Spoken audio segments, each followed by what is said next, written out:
Bonjour à tous.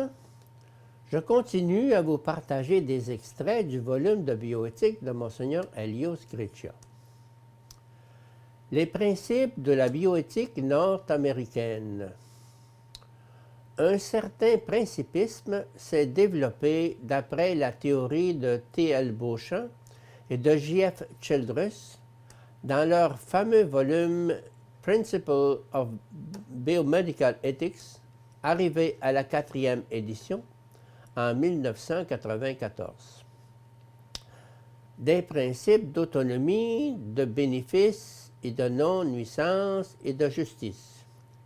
Ces principes étaient interprétés à la lumière de deux théories, l'utilitarisme et la déontologie prima facie.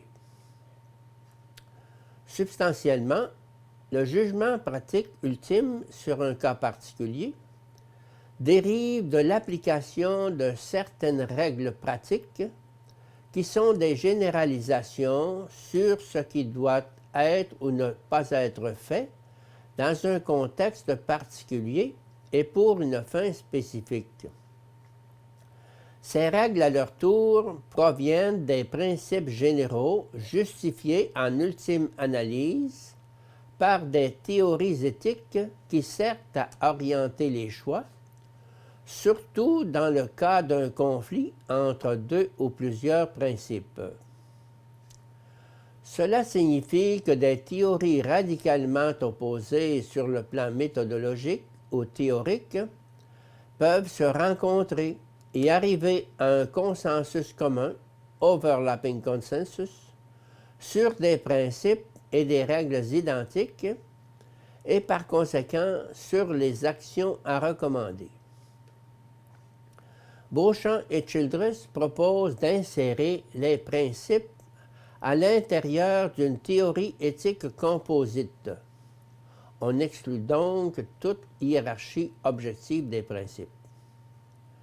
Le poids des principes dans une situation de conflit monte et descend comme sur une échelle. Dans cette perspective, Ross distingue des devoirs prima facie, c'est-à-dire des devoirs qui sont contraignants dans toutes les circonstances, à moins qu'ils ne soient en conflit avec des devoirs semblables ou qui ont plus de force dans le cas concret, et des devoirs actuels, c'est-à-dire des devoirs à assumer dans le cas concret et qui sont déterminés par l'équilibre des poids différents. Toute référence à des critères objectifs pour évaluer les décisions possibles est exclue. Seule la référence à un bien objectif intégral peut éviter le risque d'aboutir au relativisme le plus absolu. Par conséquent, ces principes sont trompeurs, tant du point de vue théorique que pratique, étant détachés d'une théorie éthique unifiée. Même pour le principe de bienfaisance, il n'y a aucune référence à ce que signifie le bien de l'homme. En conclusion, formuler des principes sans fondement ontologique ou anthropologique rend ces derniers stériles et confus.